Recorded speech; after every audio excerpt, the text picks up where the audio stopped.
ദക്ഷിണാഫ്രിക്കയ്ക്കെതിരായ തോൽവിക്ക് പിന്നാലെ ഇന്ത്യൻ ടീമിന് രൂക്ഷ വിമർശനമാണ്. ടീം സെലക്ഷനിൽ ഗംഭീറും സൂര്യകുമാറും നടത്തിയത് മണ്ടത്തരങ്ങളെന്നാണ് മുൻ താരങ്ങളുടെ വിമർശനം. അക്ഷറിനെ ഒഴിവാക്കിയത് എന്താണ് ന്യായീകരണമെന്നും ചോദ്യങ്ങൾ ഉയരുന്നുണ്ട്. ലോകകപ്പ് നിലനിർത്താൻ സ്വന്തം മണ്ണിലിറങ്ങിയ ഇന്ത്യക്ക് ദക്ഷിണാഫ്രിക്കയിൽ നിന്ന് കനത്ത തിരിച്ചടിയാണ് നേരിട്ടത്.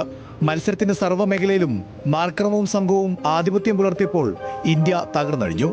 2020 ലോകകപ്പ് ചരിത്രത്തിലെ ഏറ്റവും വലിയ തോൽവിയാണ് സൂര്യ സംഘവും ഏറ്റുവാങ്ങിയത്.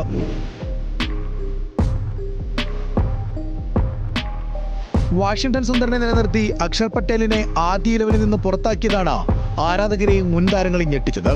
പവർ പ്ലേയിൽ ഫലപ്രദമായി ഉപയോഗിക്കാൻ സുന്ദറിനെ ഉൾപ്പെടുത്തിയെന്ന് പറയുമ്പോഴും ഓവർ പോലും പവർ പ്ലേയിൽ സുന്ദർ എറിഞ്ഞില്ല എന്നതും ശ്രദ്ധേയമാണ്.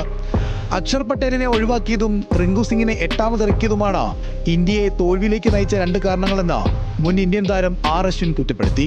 അക്ഷറിനെ പോലെ മാച്ച് വിനറെ ഒരു ഘട്ടത്തിലും ടീമിൽ നിന്ന് ഡ്രോപ്പ് ചെയ്യാൻ പാടില്ലായിരുന്നുവെന്നും അശ്വിൻ പറഞ്ഞു. ആദ്യ പന്ത് മുതൽ അടിച്ചു കളിക്കണമെന്ന ശൈലി ഇന്ത്യ ഇനിയെങ്കിലും മാറ്റണമെന്ന സുനിൽ ഗവാസ്കർ. ആദ്യ ഓവറുകളിൽ നിങ്ങൾ സിംഗിൾസിന് ശ്രമിക്കുന്നത് തെറ്റല്ല. മത്സരം പുരോഗമിക്കുമ്പോൾ ഓവറിൽ 12-15 റൺസ് നേടാവുന്നതും വലിയ സ്കോർ പടുത്തുയർത്താൻ കഴിയുന്നതുമാണെന്ന് ഗവാസ്കർ ഓർമ്മിപ്പിച്ചു.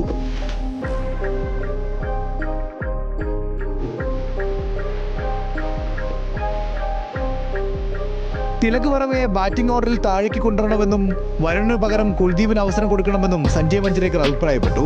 ഫാസ്റ്റ് ബോളർമാരുടെ പേസ് വേരിയേഷനിൽ ഇന്ത്യൻ ബാറ്റർമാർ കൂടുതൽ ശ്രദ്ധിക്കണമെന്നും മഞ്ജരേക്കർ. ആർക്കും വിരാട് കോഹ്ലിക്ക് പകരക്കാരനാകാൻ കഴിയില്ലെന്നാണ് ദിനേശ് കാർത്തിക് പറഞ്ഞത്. കോഹ്ലിയുടെ വില എന്താണെന്ന് എല്ലാവർക്കും മനസ്സിലായി കാണും.